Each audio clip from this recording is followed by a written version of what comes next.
Assalamualaikum warahmatullahi wabarakatuh. A'udzu billahi bismillah alhamdulillah. Alhamdulillahi azza jalaluhu fala tuhitu bihil abham wa sama kamaluhu fala tudrikuhul awham wa syahidat af'aluhu annahul wahidul hakimul allam alladhi ba'asa fina rasulahul azam wa ja'ala ummatahu ummatan wasatan khairal umam hatta yakunu yawmal qiyamati syuhada'a ala sairil umam alladhi amarana bi ifsa'is salam wa it'amit ta'am wa silatil arham wa ikramil aitam wa qiyamil laili wan nasu niyam. Asyhadu an la ilaha illallah wahdahu la syarika lah syahadata man qala rabbi Allah summa istaqam wa asyhadu anna sayyidana wa nabiyyana Muhammadan abduhu wa rasuluhu sayyidul arabi wal ajam wa sallallahu ta'ala wa sallama ala nabiyil aksmalil abkham Sayyidina wa habibina wa syafi'ina wa maulana Muhammadin sallallahu alaihi wasallam khairi khalqillahi alal itlaqi fil ismi wal jismi wal maqam wa ala alihi walladhi fi silki dinihin dalwam wa sahbihi umatid dinil aqwam wa tabi'ina lahum bi ihsanin ila yaumil ziham amma ba'du. Qalu subhanaka la ilma lana illa ma 'allamtana innaka antal alimul hakim. Ausikum ibadallah wa iyaya bitaqwallah faqad fazal muttaqun. Faqad qala Allah ta'ala fi kitabihil karim wa huwa asdaqul qailin. A'udzu billahi minasyaitonir rajim. Bismillahirrahmanirrahim. Qul bi fadlillahi wa bi rahmatihi fabidzalika falyafrahu huwa khairum mimma yajma'un. Al-ayat. Wa qala Rasulullah sallallahu alaihi wa alihi wa sallama man ahya sunnati faqad ahabbani wa man ahabbani kana ma'i fil jannah. Rawahu Tirmidzi. Al hadis sadaqallah wa balagha Rasulullah au kama qala Rasulullah sallallahu alaihi wa alihi wasallam. Awalan diucapkan syukran jazilah, terima kasih kepada akhinal kiram Ratibul Auqat, pengatur waktu, pembawa acara. Terima kasih atas waktunya. Selanjutnya hadratal mukarramin, para pengurus Masjid Raya Jatimulia, para guru, para kiai, para asatid, para pini sepuh, bapak-bapak haji, ibu hajjah, hadirin wal hadirat, seluruh jamaah yang hadir pada kesempatan kali ini yang semuanya saya hormati. Mudah-mudahan kita senantiasa mendapatkan keberkahan dan cucuran rahmat dari Allah Subhanahu wa taala. Amin ya Allah ya rabbal alamin. Selanjutnya alhamdulillah walhamdulillah summa alhamdulillah. Bukan sebatas hanya basa-basi muqaddimah, bukan hanya menjadi kebiasaan ketika memulai pembicaraan, tapi memang betul-betul keluar dari hati nurani kita yang paling dalam. Berterima kasih kita, bersyukur kita kepada Allah. Begitu banyak anugerah, nikmat dan kurnianya yang tiada terhingga yang diberikan kepada kita, sehingga alhamdulillah di pagi hari ini kita bisa melaksanakan salat subuh berjamaah, bahkan dilanjutkan dengan pengajian. Mudah-mudahan Allah senantiasa memberikan keikhlasan di dalam hati kita, sehingga apa yang kita amalkan mendapatkan ridhonya yang jadi bekal nanti di yaumil qiyamah. Amin ya Allah ya rabbal alamin. Selanjutnya salawat dan salam kita mohonkan kepada Allah, semoga selamanya atau senantiasa Allah sampaikan, Allah limpah curahkan kepada manusia agung, junjunan alam paduka mulia, yang di bulan ini, bulan Rabiul Awal, beliau dilahirkan.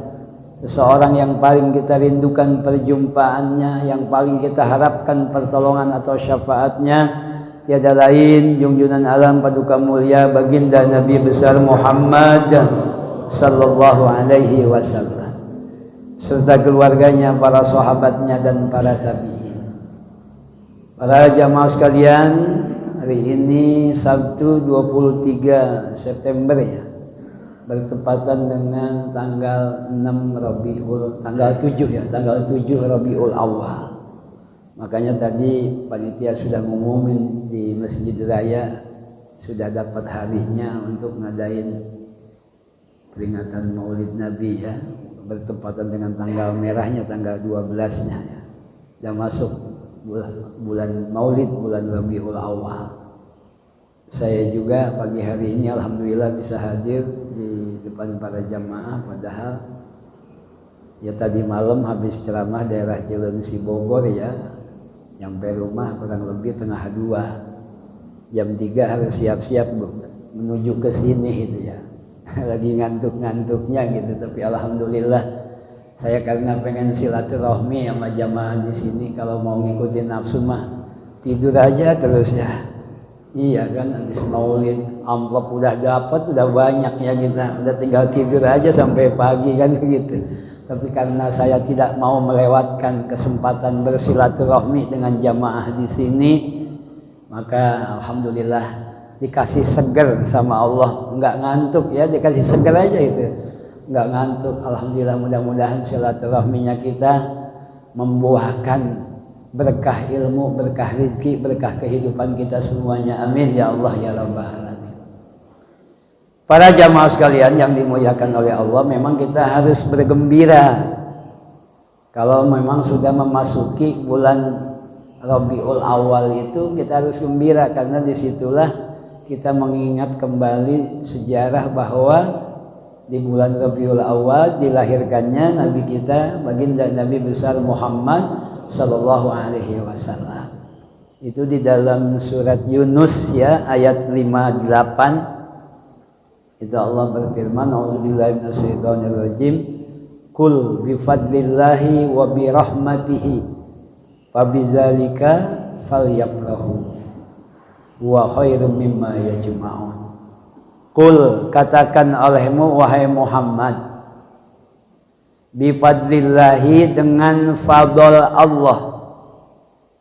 Fadl Allah, apa itu fadl Allah? Banyak sekali tafsir-tafsir tentang fadl Allah ini. Ada yang memaknai Islam, ada yang memaknai Al-Quran ya.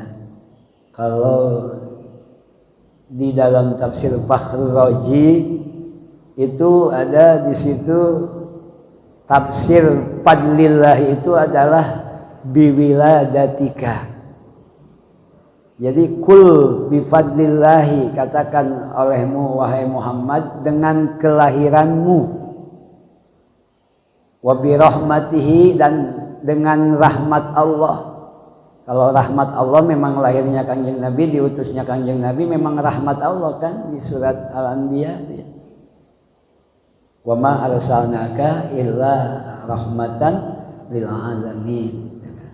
Jadi fabizalika fayafrahu, bergembiralah dengan lahirnya Kanjeng Nabi sebagai rahmatan lil alamin. Makanya kita bulan Maulid itu harus bergembira karena di situ dilahirkan seseorang yang akan memberikan pertolongan kepada kita, syafaat kepada kita, yaitu dilahirkannya Kanjeng Nabi Muhammad sallallahu alaihi wasallam. Jadi momen yang tepat untuk kita mengevaluasi diri kita, mengintrospeksi diri kita untuk bagaimana caranya memperbaharui rasa mahabbah kecintaan kita kepada baginda Nabi, sudah sejauh mana kita mengamalkan ajaran dan syariatnya, sudah sejauh mana kita meneruskan melanjutkan dakwah yang dibawa oleh beliau, sudah sejauh mana kita memiliki keakraban, keintiman, kedekatan dengan baginda Rasulullah Shallallahu Alaihi Wasallam. Ini momen bulan Maulid, bulan Rabiul Awal. Sehingga para alim ulama juga ada yang menyebutkan beberapa amalan yang harus atau diperintahkan, dianjurkan kita untuk mengamalkannya sebagai bukti kegembiraan kita dengan lahirnya baginda Nabi Muhammad Sallallahu Alaihi Wasallam. Di antaranya para alim ulama menyebutkan cara mengekspresikan kegembiraan kita ketika bulan Maulid datang, mengingat lahirnya Kanjeng Nabi. Yang pertama adalah bitilawatil Quran, dengan membaca Al-Quran.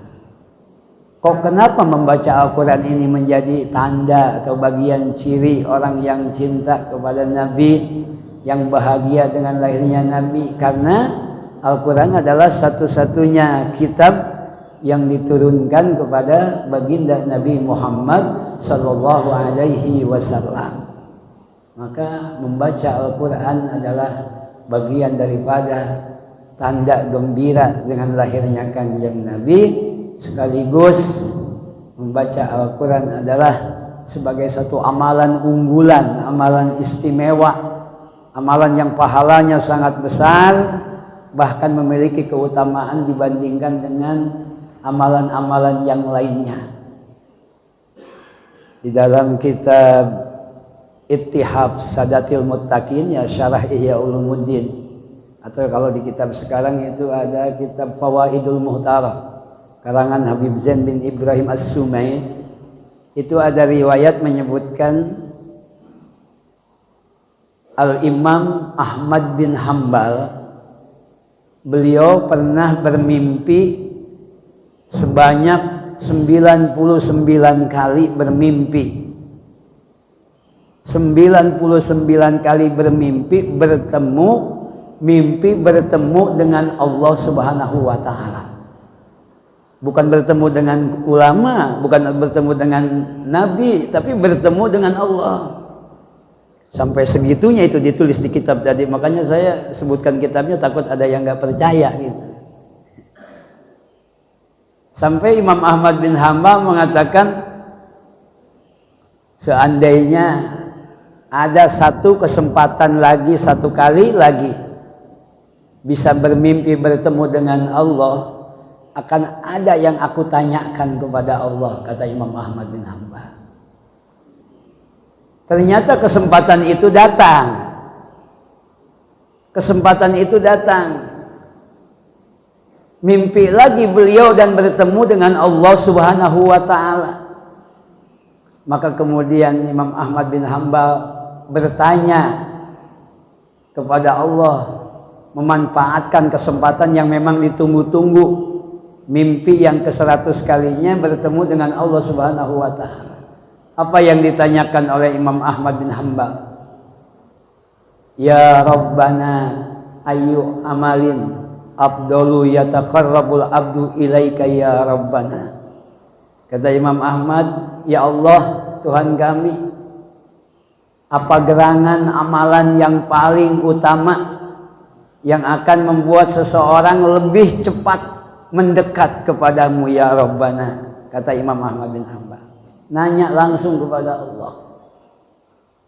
Dalam mimpi tersebut Allah menjawab kepada pertanyaan Imam Ahmad bin Hambal tadi. Kata Allah, bitilawati kalami, dengan membaca kalamku, kata Allah.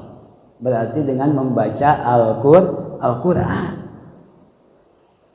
Bertanya lagi Imam Ahmad bin Hambal, bifahmin au bi ghairi fahmin, apakah ini berlaku bagi yang baca Al-Qur'annya paham artinya? Apa berlaku juga bagi orang yang cuma baca Al-Qur'an tapi enggak paham artinya? Kata Imam Ahmad bin Hambal. Apa jawaban Allah? Bifahmin wa bi ghairi fahmin. Ini berlaku bagi orang yang baca Quran, baik dia paham kandungan isinya ataupun dia tidak paham dengan kandungan dan isinya. Maka membaca Al-Quran adalah amalan yang paling cepat membuat seorang hamba lebih dekat kepada Allah Subhanahu wa ta'ala. Makanya bohong kalau ngaku bahagia, senang, cinta kepada Kanjeng Nabi, bahagia, senang dengan lahirnya Kanjeng Nabi, dengan datangnya bulan Rabiul Awal, tapi Al-Qur'annya dianggurin, gagak dibaca-baca. Makanya harus dibaca Al-Qur'an. Jangan Yasin doang yang dibaca. Ini kadang baca malam Jumat doang, Yasin lagi.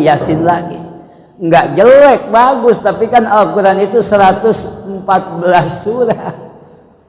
Kenapa enggak yang lain itu yang dibaca? Silakan Yasinnya tetap jalan, tapi surat yang lain juga dibaca, dihafalkan. Apalagi kalau umpamanya suka ada ya sholat, kita baca sambil ngapalin ayat-ayat yang dulu pernah kita hafal, silakan dibaca sambil sholat. Terutama kalau kita lagi sholat sendiri, kalau jadi imam kan nggak boleh lama-lama ya. Iya, diprotes kalau jadi imam. Mu'adz bin Jabal juga diprotes gara-gara jadi imam kelamaan, ayatnya panjang. Yang pendek aja. Tapi kalau lagi sendiri dibaca, lebih banyak ayat dibaca dalam sholat, pahalanya kan 100 kali lipat dibandingkan dengan dibaca di luar sholat. Makanya kalau sendiri biarin lama sholat, tapi kalau jadi imam jangan. Idza amma ahadukum falyuhaffif, apabila engkau mengimami sholat berjamaah maka ringankan, karena di belakang ada anak kecil, ada orang tua, ada yang kurang sehat, ada yang punya hajat dan lain sebagainya. Makanya nggak usah panjang-panjang. Kalau dalam Fawaidul Mu'taroh itu disebutkan standarnya, kata Nabi, udah kayak sabbihis wal laili idza yaghsha was sama'i wat thariq, itu kayak tadi, itu standar. Standar enggak kepanjangan dan jangan juga kependekan. Kalau kita mah kadang kuliah kulhu ina atau enak, kuliah kulhu ina atau enak, putar-putar di situ aja yang pendek-pendek mulu. Maghrib kuliah kulhu, isya kuliah kulhu, subuh masih kuliah kulhu juga. Zuhur kuliah kulhu, asar kata malaikat pasti ini kuliah kulhu lagi suratnya. Bukannya nggak bagus, tapi apakah kita hanya berdiam diri, jalan di tempat, nggak mau nambah hafalan kita, itu ya. Jadi ditambahlah hafalan kita, ayat-ayat surat-surat pendek yang di juz amma itu standar dari Kanjeng Rasul. Jangan dibilang kepanjangan, itu emang standarnya begitu.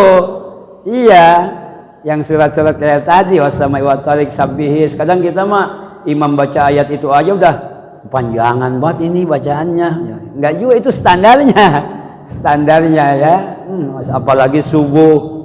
Kalau subuh dianjurkan lebih panjang lagi bacaannya ya.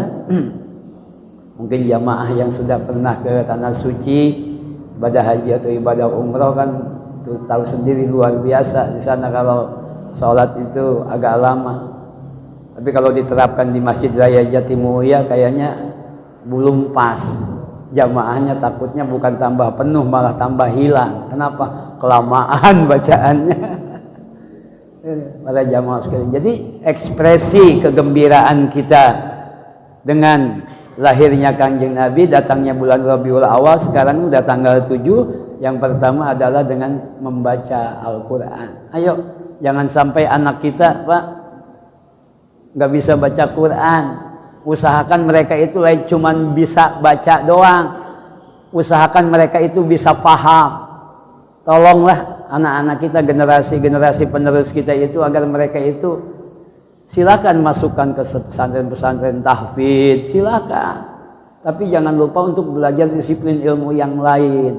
Kenapa ya? Kurang sempurna juga cuman kalau tahfidz doang, kalau hafal doang tapi nggak tahu maknanya. Iya kan, yang lebih bagus kan ya udah hafal, udah paham maknanya. Jadi kalau baca Fatihah aja Bismillahirrahmanirrahim udah tahu banyak huruf apa. Ismi kenapa dibaca mi, Allahi susunan kalimatnya jadi apa, makna Ar-Rahman apa, makna Ar-Rahim apa. Saya itu sampai seminggu lebih belajar membuka tafsir bismillah itu, seminggu lebih itu di pesantren. Makna ini tuh bahkan ada kitabnya khusus mengupas makna bismillah. Itu biar dekat dengan Al-Quran, biar paham. Jangan terlalu berpikir duniawi aja Pak. Kadang kita, anak-anak kita penting banget sekolah mah. Iya, sampai wah bela-belain apapun, lulus SD, SMP, SMA. Udah lulus SMA kadang mau kerja tetap susah. Ya kan, zaman sekarang Masya Allah ya Rabbi, giliran ngajinya kagak diprioritaskan. Ini yang bahaya. Anak-anak kita itu jauh dari Al-Qurannya. Kalau bisa kita jalin keakraban, keintiman, kedekatan kita, keluarga kita, istri kita, anak-anak kita, biar pada dekat dengan Al-Quran. Bukan hanya bisa bacanya, tapi paham isinya. Bukan hanya paham isinya, diamalkan dalam kehidupan sehari-harinya. Itu tanda berbahagia kita menjadi umatnya baginda Nabi Muhammad Sallallahu Alaihi Wasallam. Membaca Al-Quran.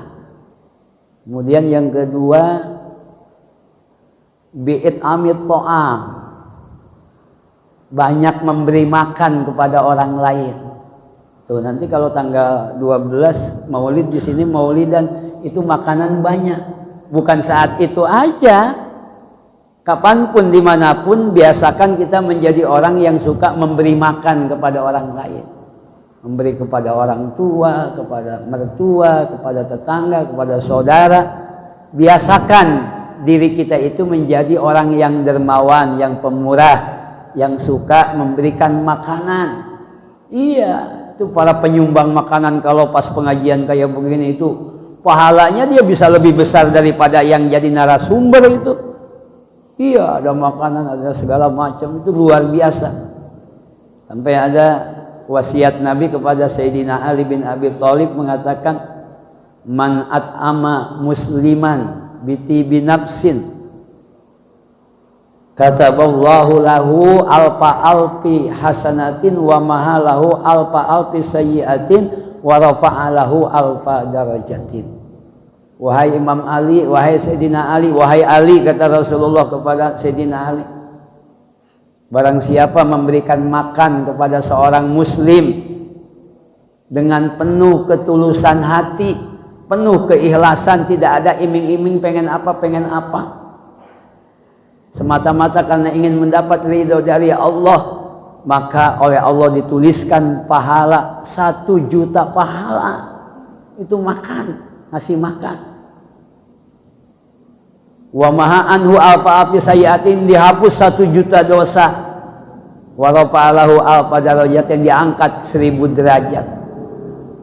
Bahkan menurut para aulia Allah, para kekasih Allah, termasuk Syekh Abdul Qadir Jailani, tidak ada amalan dan ibadah yang lebih besar, lebih tinggi pahalanya ketimbang memberikan makanan kepada orang yang membutuhkan. Tuh para jamaah sekalian, Nabi akhlaknya begitu. Makanya ciri tanda orang yang senang menjadi umat Kangjeng Nabi adalah dengan banyak mengikuti Nabi, memberi banyak makan kepada orang lain. Yang ketiga, wa kasratus shadaqah, memperbanyak sedekah. Itu jadi kalau kita cinta sama Nabi, senang dengan datangnya bulan Maulid, kalau punya uang jangan kikir, jangan bakhil, jangan pelit, sisihkan. Apalagi untuk acara peringatan Maulidnya itu sendiri, ya kita punya uang, sisihkan untuk banyak bersedekah. Yang keempat, kata ulama, cara mengekspresikan kebahagiaan kita dengan datangnya bulan Maulid adalah bikasratil mati ala Rasulullah sallallahu alaihi wasallam, dengan banyak memuji-muji kepada Kanjeng Nabi, dengan puji-pujian seperti yang ada di kitab-kitab rawi, ya, Al-Barbahari, Sibtud Duror, Diamul Amin, Maulid Jiwa, itu kan isinya menjelaskan tentang sejarah Kanjeng Nabi sejak sebelum dilahirkan, ketika dilahirkan, sedang melahirkannya, bagaimana perjuangannya ketika sudah remaja, sudah dewasa, bagaimana kondisi ketika mau mendekati wafatnya, bagaimana setelah wafatnya, itu kan ada di situ semua. Menjelaskan bagaimana fisiknya Kanjeng Nabi, bagaimana akhlak budi pekertinya Kanjeng Nabi, bagaimana visi dan misinya Kanjeng Nabi. Itu bagus, silakan, itu bagian daripada kecintaan kita kepada Nabi. Sama itu dengan membaca sejarah tentang Kanjeng Nabi. Makanya bagus kalau di musola ada yang suka ngadain marhaban di Masjid Raya, ada pembacaan tarawih ada yang itu bagus, luar biasa. Apalagi di dalamnya diisi bacaan-bacaan sholawat, ya, bacaan-bacaan sholawat. Silakan sholawat itu biayusirotin, dengan segat apa aja bahasanya. Sholawat itu nggak mesti kaku sholawat yang datang dari Nabi. Kalau mesti sholawat yang datang dari Nabi ya sedikit, cuma 1-2 aja dalam beberapa riwayat yang menjelaskan tentang sholawat yang diajarkan Nabi.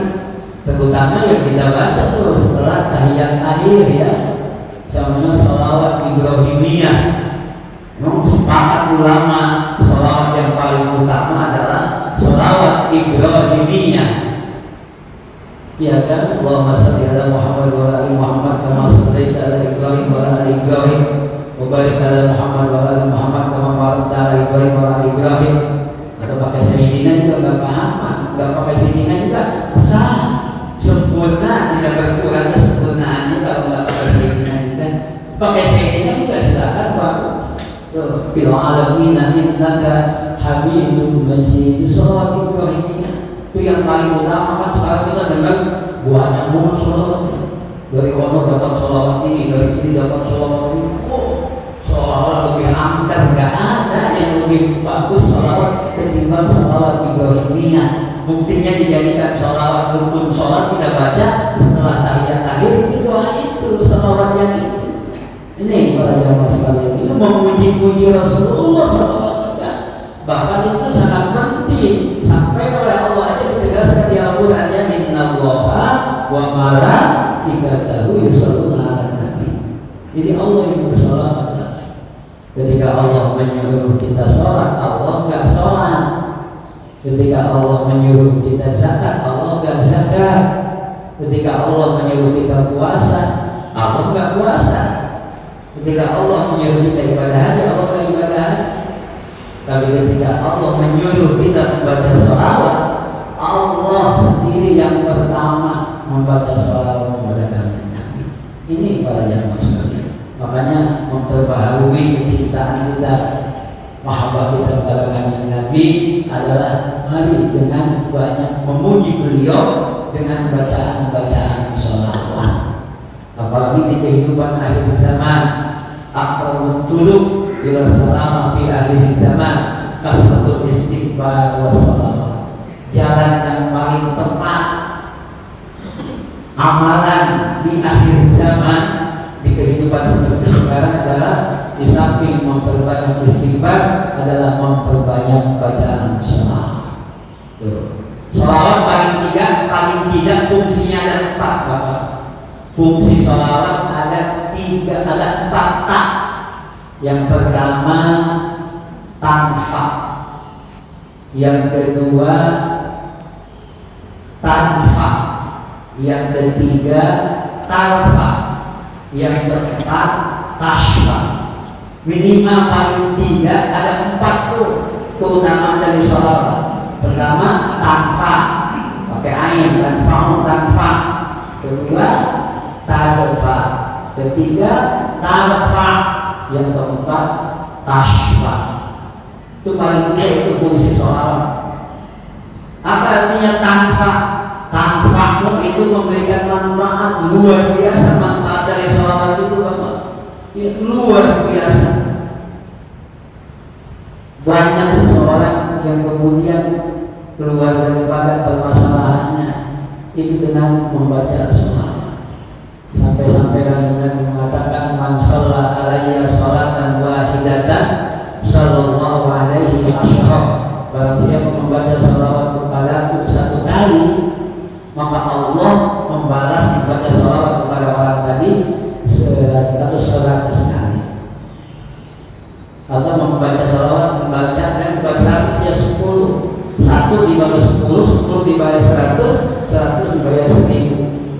dibebaskan daripada kemunafikan dan api neraka. Kita ibadah dari kecil sampai meninggal, sampai aki-aki, nggak pernah berbuat maksiat sekalipun, itu belum seimbang, belum sebanding dengan sholawat Allah kepada seorang hamba. Ini para jamaah sekalian yang dimuliakan oleh Allah. Tanpa sholat itu memberikan manfaat, sangat banyak sekali manfaat daripada sholawat para jamaah sekalian. Kemudian yang kedua, tanfa. Apa itu tanfa? Tanfa itu menolak datangnya balai, menolak datangnya musibah. Itu diantara fadilah daripada bacaan sholawat. Tanfa, menolak. Sampai ada dalam kitab Irsyadul Ibad itu ya, diceritakan oleh kalian itu. Bukan dari TikTok tapi dalam kitab Irsyadul Ibad itu kebanyakan kita sekarang belajarnya dari sosmed mulu, dari TikTok, dari segala macam gitu. Udah gitu main iyain aja. Iya. Kita kebanyakan nonton TikTok ini kalau bingung ini. Apalagi lihat Kiai sama Habib berantem ya. Mbak Alawi ya dengan Kiai Kebumi itu tambah puyeng aja kita ini kalau pembangunnya orang kita pakai puyeng. Makanya semoga buka kitab aja biar gak puyeng kan.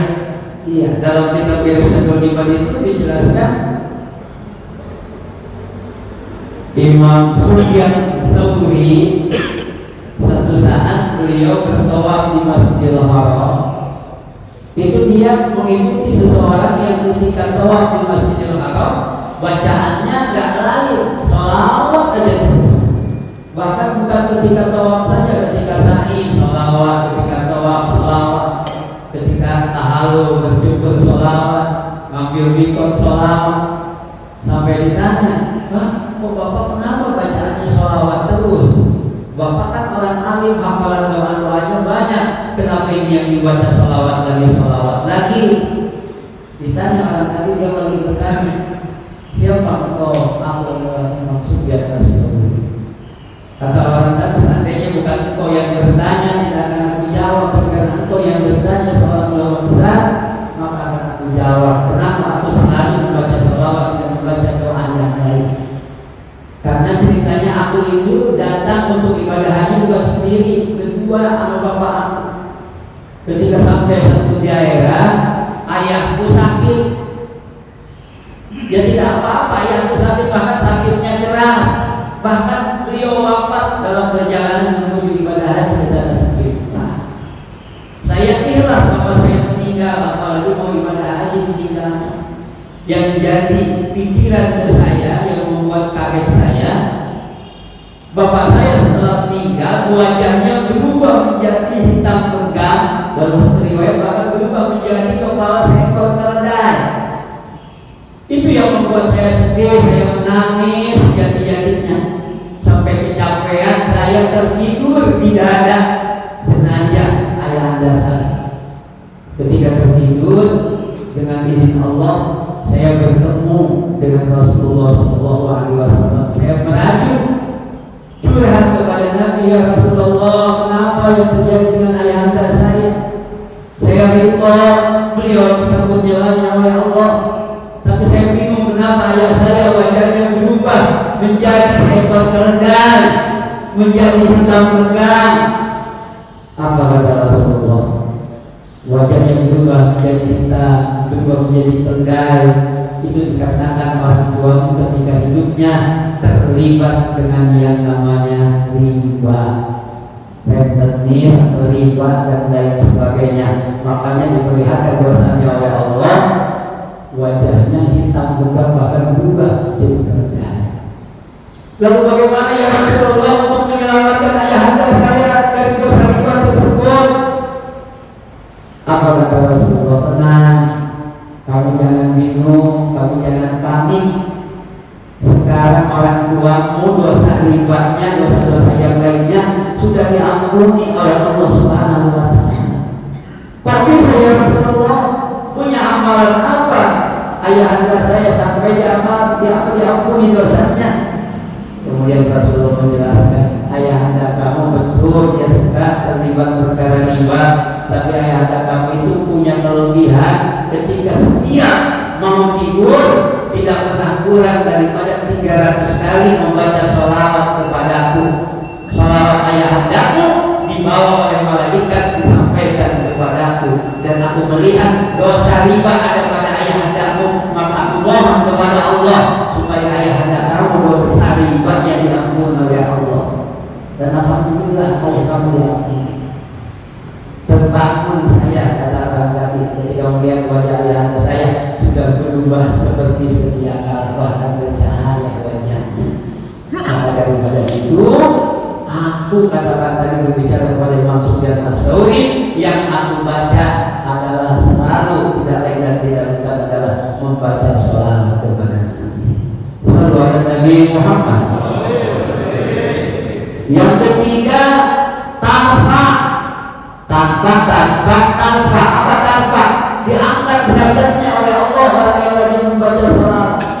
Tidak ada waliullah, tidak ada para alim ulama, tidak ada orang-orang hebat dalam Islam yang mencapai kepada satu makam yang mulia dan tinggi terkecuali mereka semua melalui bacaan sholawat. Karena terbukanya atau futuhnya hijab kepada Allah tidak bisa terjadi tanpa melalui wasilah kanjeng Nabi Muhammad Sallallahu Alaihi Wasallam. Makanya kita kalau baca doa setelah aja Ati Muhammadanil wasilah, ya Allah berikan kepada kanjeng Nabi wasilah.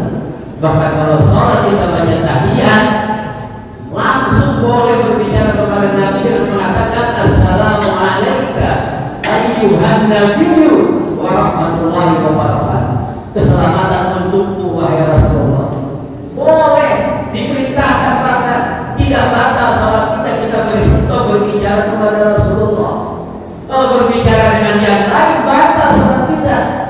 Ada datang Nabi Adam assalamualaikum pada kita, wajib kita jawab waalaikumsalam, batal sholat kita. Tapi datang malaikat assalamualaikum waalaikumsalam, kita jawab, batal sholat kita.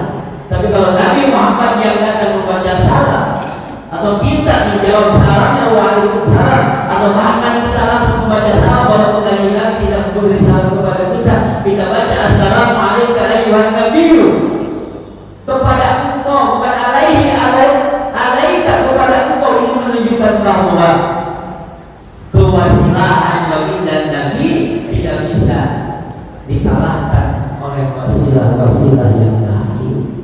Iya, makanya kita langsung boleh mengucapkan assalamu alayka ayyuhan nabiyyu wa rahmatullahi wa barakatuh. Diangkat derajatnya nanti di yaumil qiyamah. Inna awlan nas bi yaumil qiyamah aksaruhum alayya sholatan. Kata baginda Nabi, sesungguhnya orang yang paling mulia, yang paling dekat denganku di yaumil qiyamah adalah orang yang paling banyak membaca sholawat. Itu padanya maksud. Kemudian yang keempat, tasbih. Tambahin saya sedikit ya supaya masuk waktu sholat fajar ya, sholat isya. Sholat isya. Kalau pas niat waktu pengajian selesai, Pak, kita jangan dulu sholat isya, masih waktu haram gitu ya. Tunggu 10 baru 15 menit setelah sholat niat itu begitu ya. Jadi yang keempat itu adalah tasbih, memberikan syafaat. Jadi orang yang banyak membaca sholawat akan mendapatkan syafaat daripada baginda Nabi Muhammad Sallallahu Alaihi Wasallam. Syafaat ini akhir kabair, kata baginda Nabi. Syafaatku aku peruntukkan untuk umatku yang memiliki dosa-dosa besar. Tidak bisa kita bayangkan Pak nanti di akhirat bagaimana bisa selamat kita kalau mengandalkan amaliyah kita tanpa kita berharap bergantung kepada pertolongan dan syafaat baginda Nabi Muhammad Sallallahu Alaihi Wasallam. Dan syafaat Nabi tidak ujung-ujung diberikan kepada umatnya kalau umatnya sendiri lupa, tidak ingat kepada Nabi, tidak mau membaca syafaat kepada Nabi. Karena yang memberi syafaat atau memberikan syafaat adalah baginda Nabi Muhammad Sallallahu Alaihi Wasallam. Jangankan di akhirat Pak, ketika kanjeng Nabi sudah tiada, kanjeng Nabi ketika masih ada aja kita bisa memberikan syafaat. Ada seorang pengemis datang meminta-minta ke rumah kanjeng Nabi Muhammad SAW.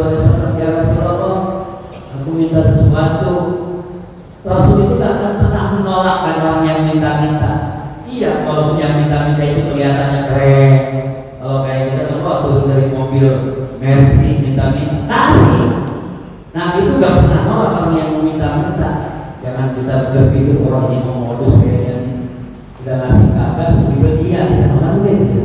Nih ada pengemis datang kata Rasulullah pada sini, saya Aisyah kasih apa ke makanan ke apa segala macam yang ada. Apa kata si Aisyah? Gak ada apa-apa ya Rasulullah. Masa gak ada yang bisa disedekahin kata Rasulullah? Gak ada gak punya makanan kita, yang ada cuma tuh baju gamis kau aja yang ada tuh tergantung di panggung kalau bahasa kita. Ya udah kasihin aja itu, kalau memang gak punya apa-apa dikasihin baju Rasulullah. Pengemis tadi senangnya luar biasa itu pengemis.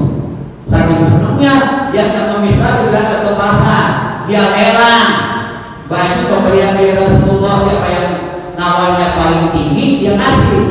Woi aku punya baju dari Rasulullah nih, siapa yang bayar paling mahal aku kasih. Wah dia rela. Terdengar saya barang-barang tadi kepada seorang yang kaya-kaya yang katanya buta tunanetra. Dia punya hamba sahaya. Dengar-dengar di pasar ada yang lagi jalan bagi Rasulullah ya. Iya, udah kamu hamba sahaya, kamu pergi ke pasar, bawa uang yang banyak.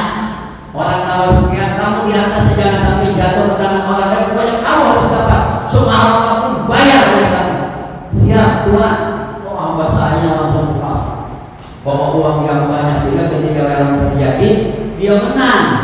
Sehingga ketok palu yang dapat bagi Rasulullah itu hamba sahaya utusan seorang kaya-kaya yang buta tadi. Maka dibawa pulang.